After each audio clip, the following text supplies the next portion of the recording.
Today on The Social, J-Lo and Ben together again? Was their surprise red carpet reunion a publicity stunt to get people talking?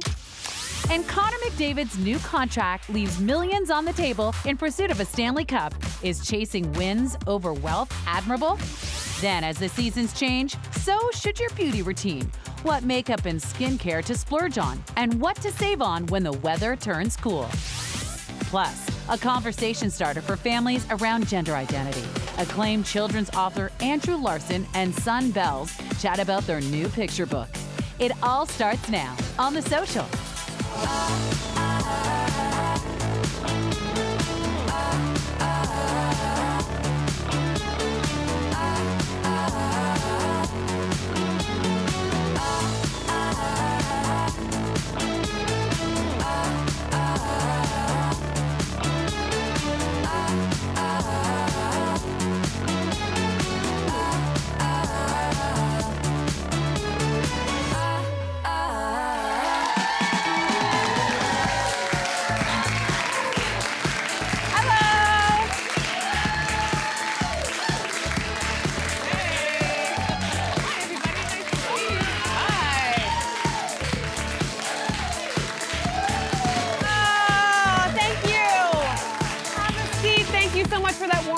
Thank you for watching at home. Joining us today is journalist and speaker Farah Nasser. Our guest.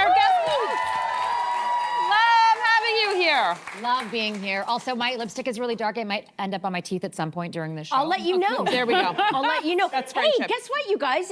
Jennifer Lopez and Ben Affleck, they were seen looking pretty happy together on a red carpet. At least for the premiere of Kiss of the Spider-Woman. J-Lo is the film's star and Ben is executive producer. And their public display of affection left fans wondering if there's still a spark between them. So do you think that there is something there, or maybe this was just a publicity stunt? What do you guys think? I don't know. See, they don't even care. They don't even care. Everyone's over Bennifer. That was like, 2005. But I don't know if it's a publicity stunt as it is a well-coordinated PR campaign. Really? Yeah. Like, I mean, look, you put these two together, a movie's gonna make money. There's no... He was the executive producer, so he's not in the movie, I don't think. But he's he's the executive producer. He's not. Yeah, It's not like Julie or whatever. That's right. He's executive producer, but even just like she brought her twins out, she wore that dress that's very Spider-ish. I don't know if you saw it there, and then they're whispering. Like, I think they want attention to this movie, and they're trying to get it. What I'm wondering is what he said to her in that little whisper session. I think you know what I think he said? What? I think he said, "Third time's the charm, Jen." Oh, no, really? Garbage. You know what I think he whispered? Do you think they're buying it? That's what I think he whispered. Do you think they're buying it? Because I agree with you. I think we've seen lots of, co-stars do this. Sydney Sweeney and Glenn Powell did this on the red carpet for their movie. And the are they, aren't they? We love that. Yeah. I love that kind of celebrity salacious gossip. But with these two who keep circling the block, I don't know about you guys, but I'm over it. Yeah. Also, I feel like there's a bit of hypocrisy. She was on the Today Show the day before that red carpet, and Craig Melvin, who's an anchor on the show, asked her about Ben. Now, he's a part of the project, so he can ask. They also did a whole series about the best love story never told. So she opened up that door for people to forever ask her about Ben, and she got her feathers ruffled a bit, like, this guy is what she said. Oh, and so, I thought she handled it pretty well. No, she was irritated. But she was irritated. She was irritated. You She was irritated. So for her to do that with Craig, and then the very next day to show up on the carpet with Ben's arm around her waist, I'm like, what is it? Do you want us to care, or do you want us to not care? Yeah. Do you want us to ask or not ask? And I'm gonna say, I'm never gonna ask. You know why? Because I don't care. I am over it, and I'm not buying it. This Lots definitely of people do. I care. I'll be honest, I care a little. I don't think it was a publicity stunt. I actually think it's possible that they are like me and they are actually just friendly exes. Oh Is my it possible? God. Just like amicable divorce energy. It's just amicable Right. divorce. I agree. Right? That they just I think it's two adults being adults. You know why else? Because I don't think Ben Affleck is capable anymore of doing like a choreographed stunt. He's the kind of guy who just wants his iced coffee. He wants to go talk about movies. He's like allergic to that kind of situation, I think. Yeah. Okay. I have a question, because all of you guys are in long-term relationships and you're unbothered by this. Now, I want you to picture your current partner right now now with his arm around the waist of his ex-girlfriend. Like, I'm with you. Exes can be friends, but that was a little bit more than friends with that physical gesture. Are you okay with that? I think it was orchestrated. I think it was. I really do. I think there was, because there was even a moment where she's on the carpet and she's like, "Oh yeah, Ben, we're gonna take a picture. Yeah, just give me a second." Do you think that Like, they called each other beforehand and were like, "Listen, here's the way this is gonna go down. We're gonna meet on it. I'm gonna wear a crazy dress that is almost gonna go up your nose to keep you at a safe distance, and we're gonna do one walk around, one pose, and one kiss." I think they're gonna say we're gonna take a picture on the red carpet because we're going to. I think it was orchestrated. I think they got a lot of energy from that interview. I think so. Yeah. And I think as a cynical journalist in me, I think they're trying to pump life into a dead thing. But let's move on to another topic. After some of the ridiculous looks seen at the Jean-Paul Gaultier show in Paris this week, a New York Times fashion reviewer is asking, can fashion still be provocative? Are these looks so out there that they're no longer provocative? Judging by your responses, they are provocative. So what do you guys think about this? I mean, that particular show, that was the Louis Vuitton, was it? No, it was Gaultier show. Jean-Paul Gaultier. I mean, I saw it unfolding on my timeline and I was like, oh, this is interesting. Like, I didn't feel offended or like seduced by it. I just felt like it was comedy. Like, I thought that maybe what they're trying to do is something like so avant-garde that they were generating humor. And I think that that could be a part of it. But I wonder if it petered into something that was a bit more childish. And we were talking about this before, right? There's a great quote, the woman who wrote this, and she's sort of positing maybe like, she's a fashion journalist for the New York Times. She didn't say has fashion jumped the shark, but you're kind of wondering, maybe something's going on, because there's a very fine line, right, between gimmicky and genius. And when you see some of that stuff, you're like, what is it? Do you know what I mean? Like the idea, are we still looking at clothes, or are we looking at conceptual art that no one can actually wear? It hasn't jumped the shark. The shark is wearing a thong and chest hair in the form of a bodysuit.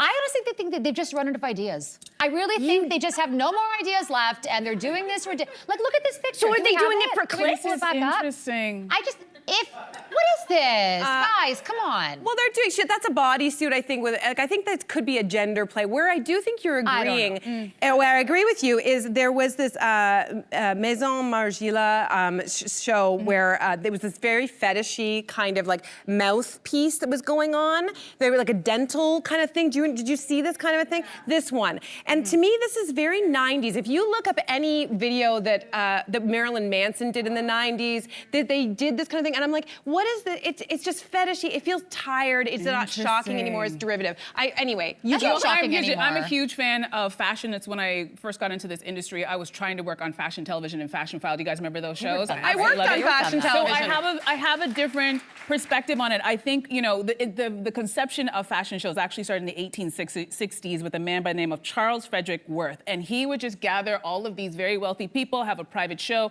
and women would prance around in very nice, expensive clothes. And I think a lot of us think that's what a fashion show should always be. But when you add magazines and shows like Fashion File and Fashion Television, I think the designers realize, oh, this is an opportunity for me to talk to a global audience and put on a show. Yeah. Right? So I think when we see these things, we're at home going, what is this? It's like they're putting on a show. And if you were talking to a sculptor or a painter, would you question what they're doing? We wouldn't question it. There's something about fashion that kind of ticks people off. Like, what is that? This is the show. What happens on that runway and what will end up in your department store on the floor, two very different things. No, it trickles down. It trickles down. No, I know it trickles down, but what I'm saying is if you're looking for what's on the runway to translate to what you're gonna see in the store, you're missing the point. This is a creative expression by the designer. If you get it, you get it. If you don't, you don't. But how many times you walk through a museum and you're like, I don't get that banana taped to that wall. I don't get it.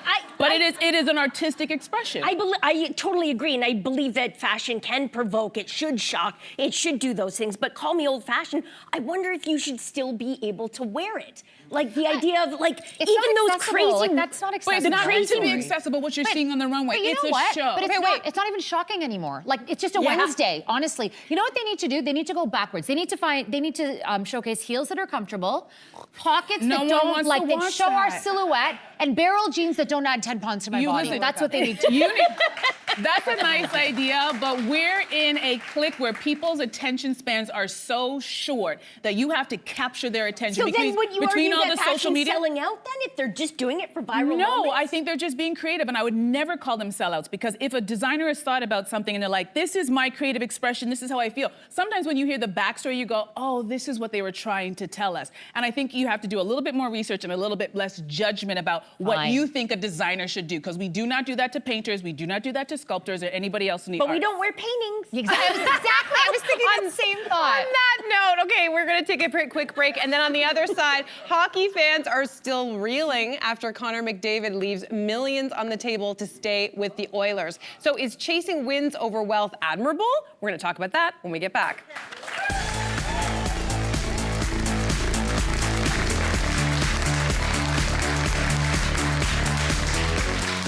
Tomorrow on The Social, Real Housewives of New York City fan favorite Luann de Lesseps gives us her take on the stories of the day.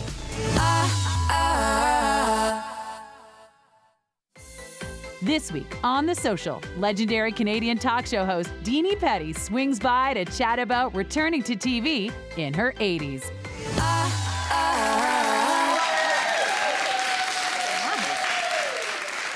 Welcome back. We love hearing from you, so you can join the conversation on social media. We're on Facebook, Instagram, and TikTok.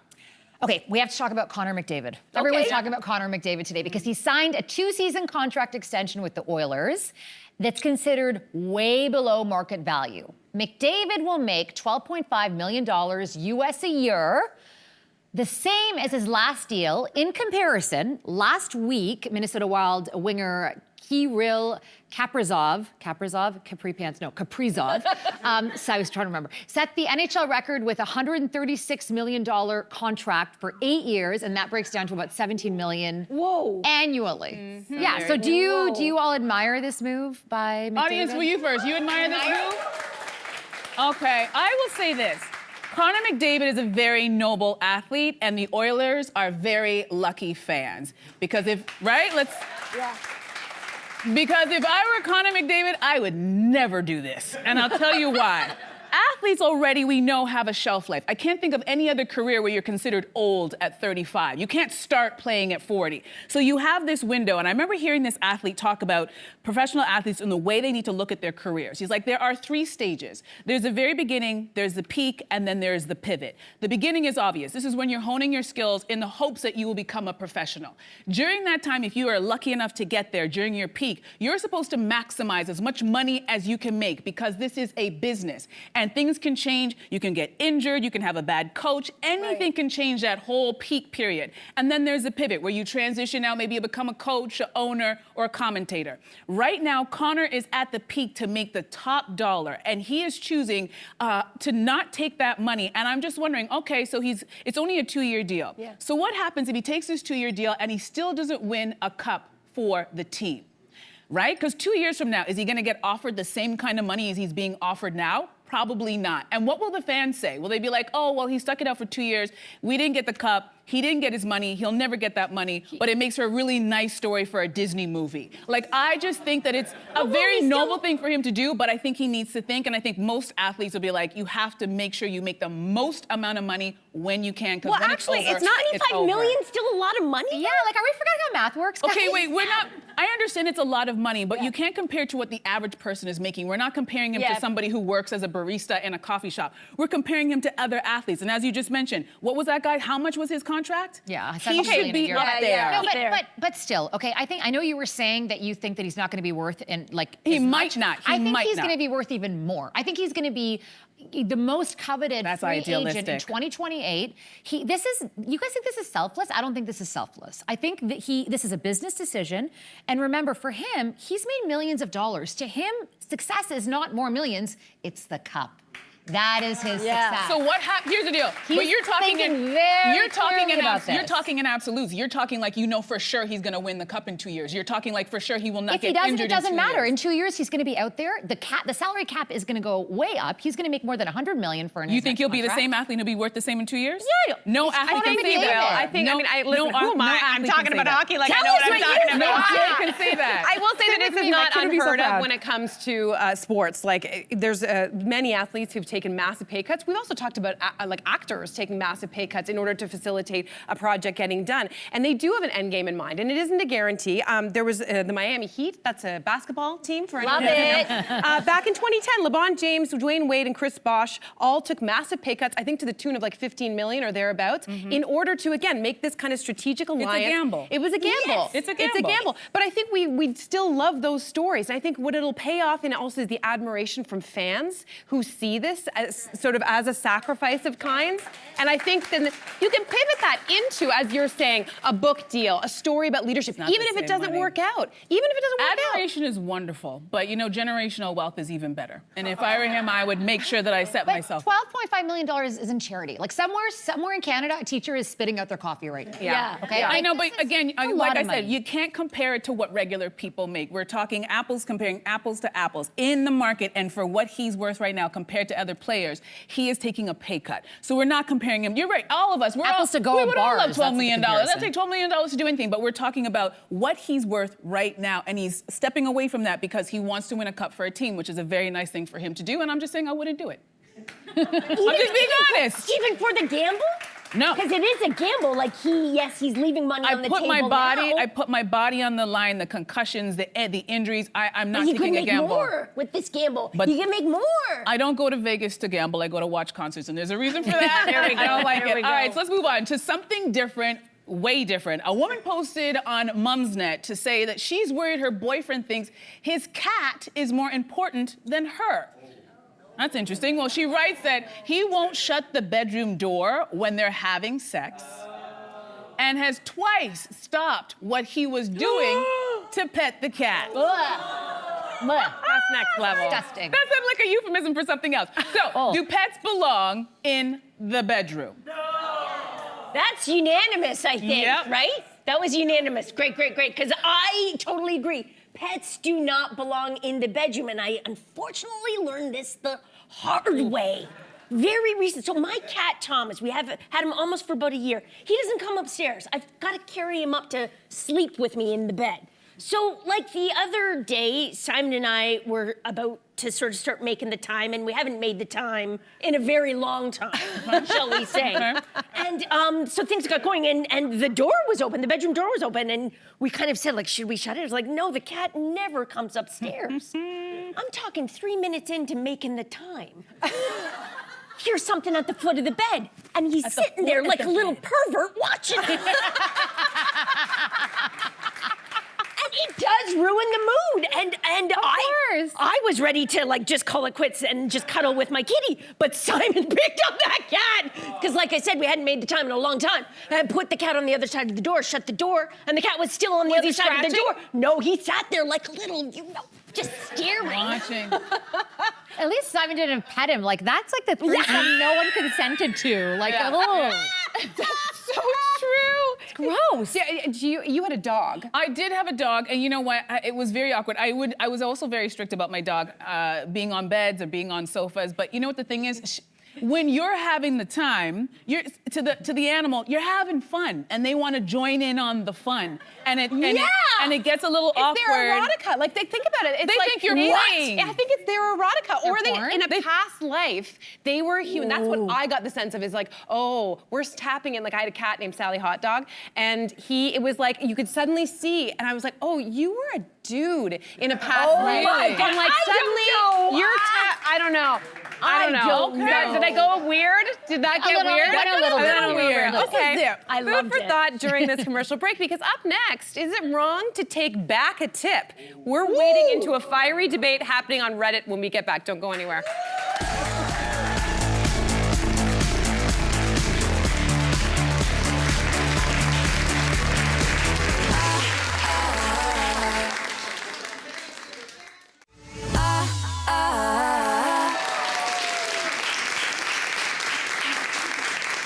Welcome back. So a man shared on Reddit that he took back the 10% tip he left for his server after she reamed him out for leaving so little. He said that she lost his drink order twice, served the wrong food, and vanished for a long time. So after she called him out, he took back his tip entirely. So is it wrong to take back a tip once you've given it?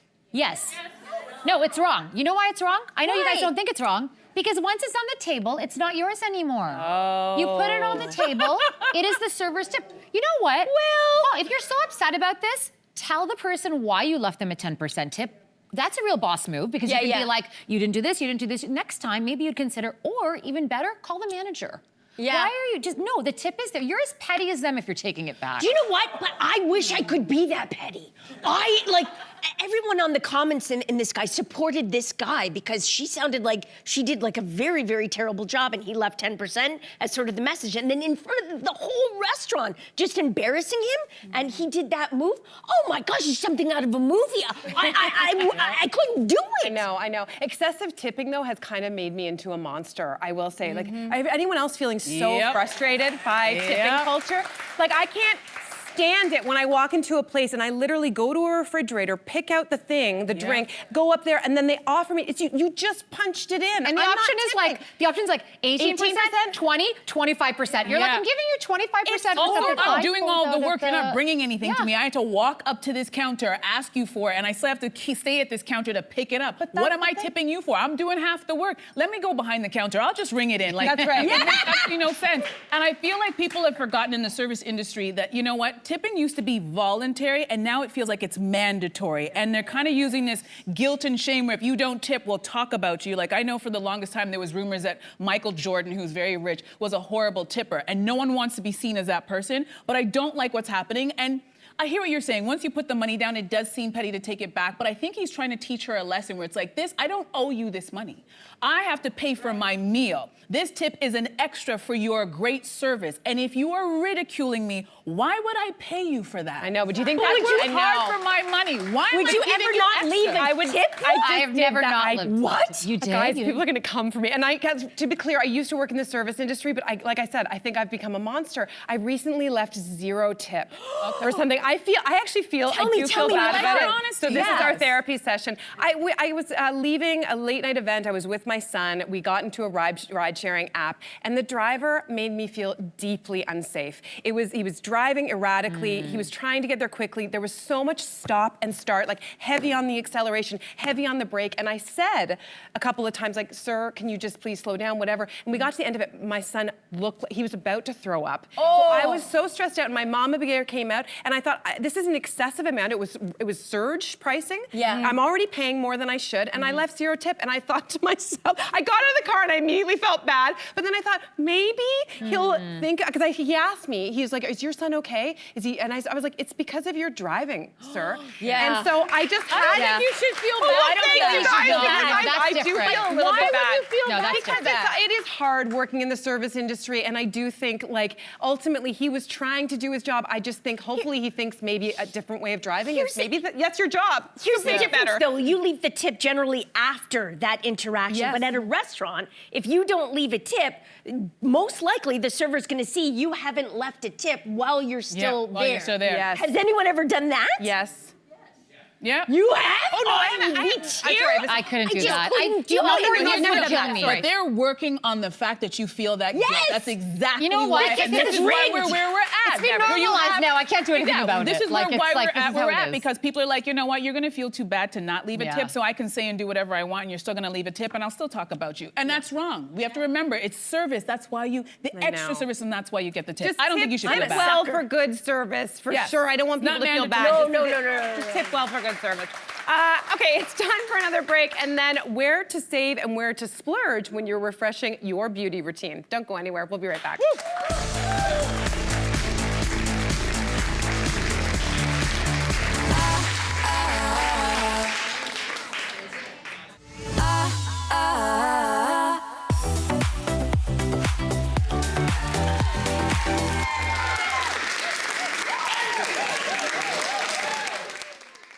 A new season, making it the perfect time to consider switching up your beauty routine. But the question is, where should you put your money? Lucky for us, our next guest is here to tell us where to splurge and where to save on which products in the latest edition of our series, Beauty Editor Secrets. Please welcome Bahar Niramwala.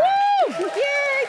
All right, Bahar, you got a lot of great stuff on the table. We're gonna start with skincare, specifically serums. So should we save or should we splurge on the serums? I'm gonna suggest you throw a couple more bucks here and you splurge on your serums. When we're looking for targeted aspects, like you're looking for plumping, hydrating, brightening, throwing a couple more bucks means you're gonna get maybe better formulation, nicer feel, nicer packaging as well sometimes. So what you guys are trying on is actually from Tatcha. This is their Dewy and Bright skincare set. So this comes with their brightening serum, which is a vitamin C serum. It also comes with 2 smaller sizes, their Dewy cream and their brightening eye cream. This kit is $120, but I'm gonna give you guys a heads up. This is like a save splurge situation. The serum on its own is $120. So when you that's get pretty this good. set, That's a good deal. you're actually You're getting gonna need beautiful 3 of those. bones. She's putting it all over I know, her listen, body. at $120, I'm gonna dip myself in this. Babe. Okay. All right. Okay, you were saying to splurge on the serums, but you're saying save on the moisturizer. I find that really interesting. I always Okay. spend a lot of moisturizer. So when you flip around these packages and you see the ingredient list, moisturizers are so similar across the board. Really? And a lot of the words you're looking for are things like glycerin. Glycerin's a really lovely ingredient. It is a humectant, and you're going to find it much higher in that ingredient list. So don't spend on the brand and the packaging and the global ambassador kind of like program that they have going. Like, please, $15.99. This is the Garnier Skin Active Vitamin C Smells good. moisturizer. Yeah, it is really so nice. affordable. It is straightforward. Vitamin C. It's one of those kind of like do-it-all moisturizers. Really thick and lovely, I think. I for like this, it. Yeah, I for really this time like of year. this. Feels Yeah. good. Yeah.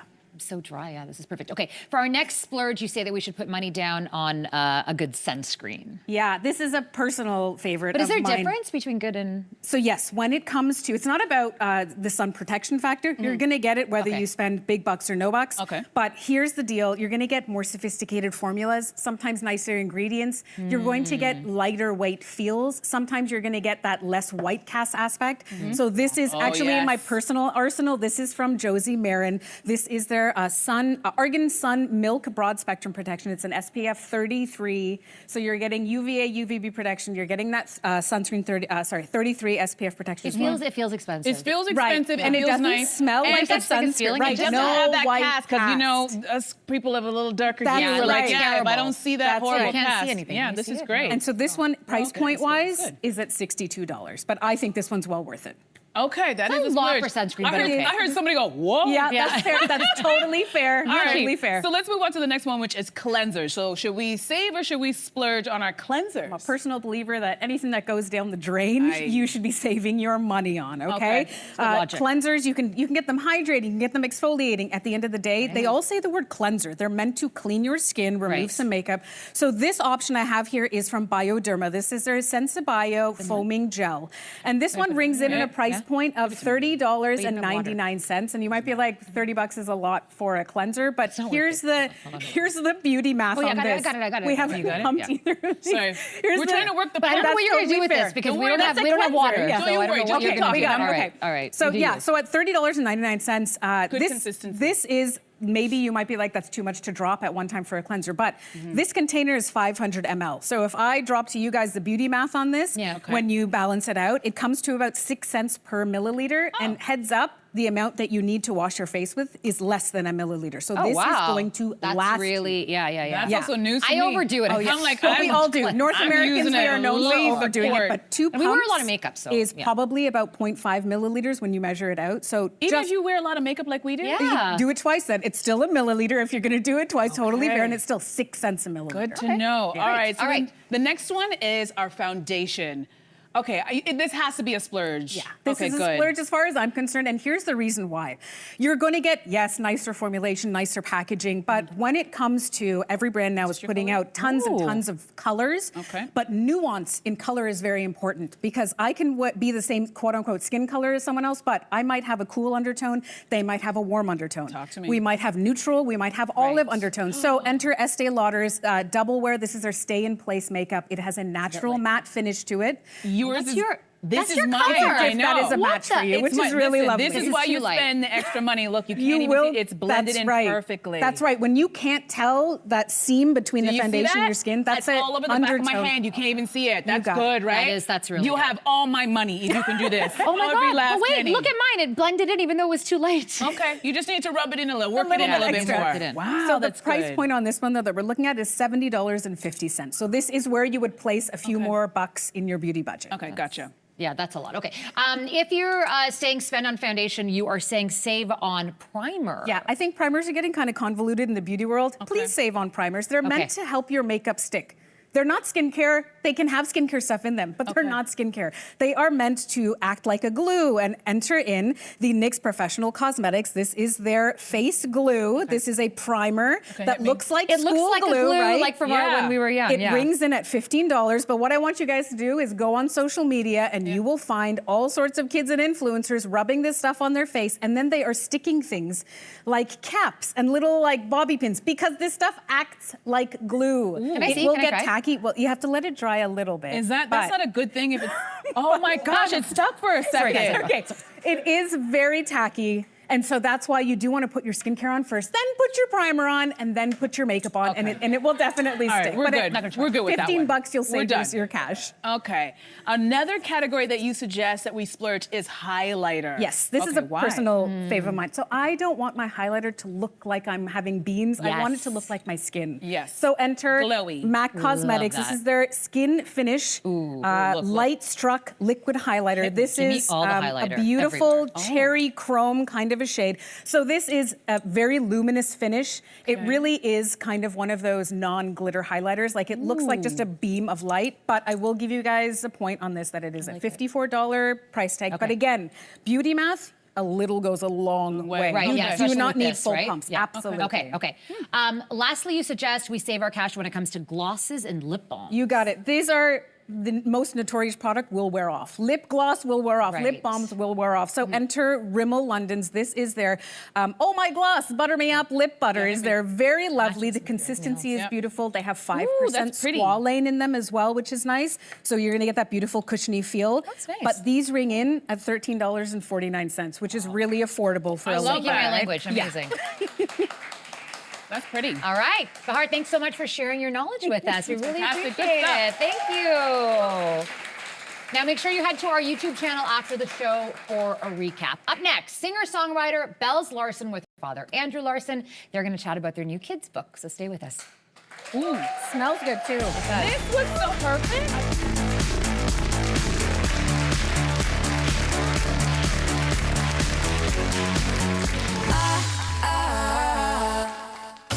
Here at The Social, looking fresh and feeling fierce is always in style. I understood the assignment, honey. Yes, you can. From the runway to your way. Cozy and casual, loves it. Oh, I love the monochromatic again. If this outfit isn't Mel, I don't know what is. Learn how to rock the latest trends. A cargo wide leg hybrid. That sounds so good. Doesn't she look amazing? We're stepping up the glam from head to toe. Hello. Explore your own unique style. Clearly, I'm feeling myself. Weekdays on The Social.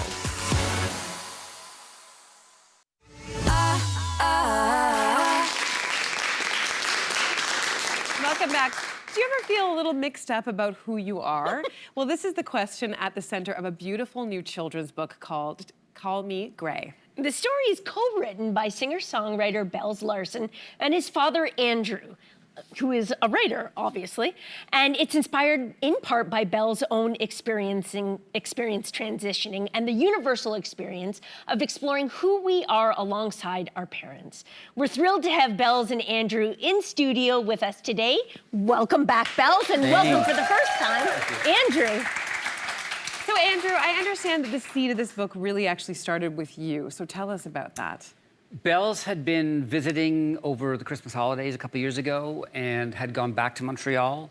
And there'd been a lot of conversations. And I was out walking the dog one night, and I saw a single kid skating on a skating rink at the top of our street. It's a local skating rink made by the neighbors. And the kid was figure skating all by themselves. No parents, no friends. and they were skating under the moonlight, and I found myself thinking, why is this kid skating under the moonlight all by themselves? And are they doing this because they feel more comfortable under the moonlight rather than in the light of day? And I started thinking about identity and being who you are. And before I knew it, I was writing the story. Oh my God, that's beautiful. really beautiful. Yeah. And Belza, I understand your dad emailed you the first draft of the book while you were working on your first album, Blurring Lines, which you wrote and recorded alongside your transition. So what was your reaction when you received this first draft from your dad? Yeah, so I was in the middle of nowhere, Nova Scotia, recording Blurring Time, and I got this email from my dad. No subject, just the text of the book, basically. And so I was already in the mindset of trying to articulate my transition through art, in my case, through song. And I was in that moment in time just kind of having a bit of a hard time articulating who I was. It was easier for me to articulate who I was not, and to see that reflected back to me through my dad's language, and also language that would be not only accessible for us, parent and child, but also younger audiences too, was so touching. Yeah. So great. Andrew, you say that writing this book with Bells offered you a sort of redo. Talk about what you mean by that. It's been an incredible journey, the journey of Belle's transition. And there are moments that I wanted to redo, moments where I talked more than listened, moments where I didn't let Belle's lead, really. When you have a child, you tend to think of your child as perfect in every way. And when your child is saying, I don't feel perfect, there's something wrong here, I would fill that sort of void with too much of this and not enough of this. Interesting. So to be able to sit with a blank piece of paper and work it out, and have a dad who is asking questions and not trying to fill the space with apparent wisdom. God, I'm thinking, That's thank you. I needed incredible. to hear that as a parent too. Well, then you should write a book like that, because it's great, because you're the boss of what's happening on the page. Yeah. So it was an extreme amount of joy in working it out, and in working with Bells on this story. For me too, yeah. Well, Belle, at one point in the book, the child character, Gray, refers to their name feeling wrong. They say it feels like an itchy sweater. Totally. That's such a poignant way of putting it. Why was using that sort of language important to you? Well, like I said, I was kind of trying to articulate my transition and the feelings that surround that through music already. So I was already in the mindset of thinking about metaphors and similes and things that I could illustrate that would be relatable not only to trans people, but also just to anyone, because feeling uncomfortable in your skin can be a universal experience. And it was winter time when my dad was first writing the book and sent me that first draft. It was winter when I was recording it, so I was thinking about sweaters and the feeling of just like itchy wool. And I think it's funny that today I'm wearing a sweater vest with no sleeves. I'm comfortable in my skin now, you know. I love But yeah, you know, I think we all know what it feels like to think I could walk around in this sweater all day if I had to, but I would just rather take it off and maybe wear a bit of cashmere, you know? Yes, Yeah. yes. Yeah. Andrew, when you were putting this together, did you have a vision in mind of a very particular reader? To a great extent, I was thinking I was writing to Bells in grade 2 or grade 3. So I was trying to craft a story that I wish Bells had a chance to read when Bells didn't have the language to express what they were feeling, and also to a parent such as myself at the beginning of the journey when I had no idea where we were going, and I didn't have the language or the patience or the je ne sais quoi that I wish I'd had. So it's as much a mirror for young readers as it is a window for older readers. Bells, do you think if you had a book like this when you were a kid, do you think it would have helped at all on your journey? Yeah, of course, In what way? Yeah, because it would just act as another tool in my tool belt of being able to say who I am. And as my dad said, you know, I think this book would have been hugely instrumental for me in grade 3. In some ways, when I think about it, I've always known that I'm a guy, even if I hadn't had the tools to say so. And I think that you can't be what you can't see. That's one of my favorite sayings. And so having that representation so early on, yeah, it would have been huge for me. Andrew, I think there are a lot of parents maybe watching as well who are have reservations and they might be thinking, oh, is this the right time to open up this conversation? You know, are they too young? How do we start this? So what might be your thoughts for anybody who's thinking, oh, you know, maybe it's too early or I'm worried? I do a lot of school visits and I'm around kids a lot. And I think that we often don't give them enough credit. And I think that if we let kids lead, we will go into good places.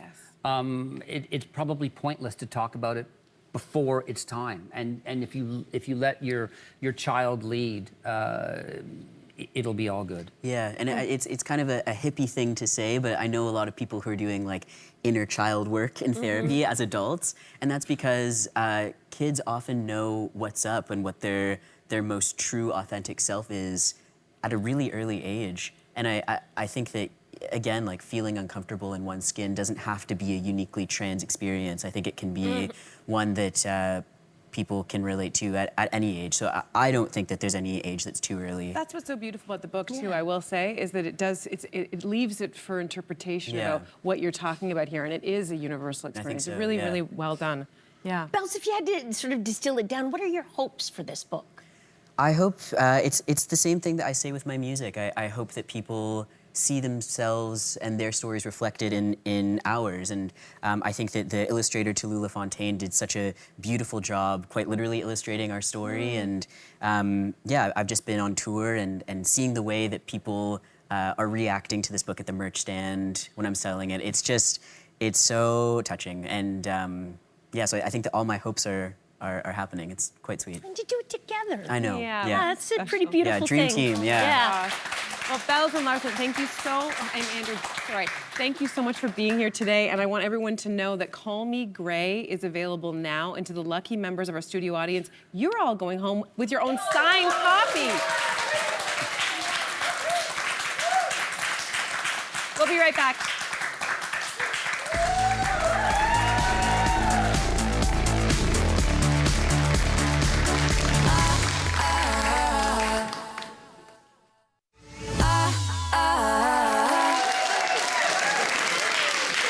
Welcome back. So we know that some of the best life advice comes from our elders, and CTV News is reporting on a Winnipeg care home that has a hotline you can call to hear words of wisdom from some of the residents. So we're going to play a few for these. So starting with this one. This is from some reflections from a 97-year-old. Take a listen. I love this.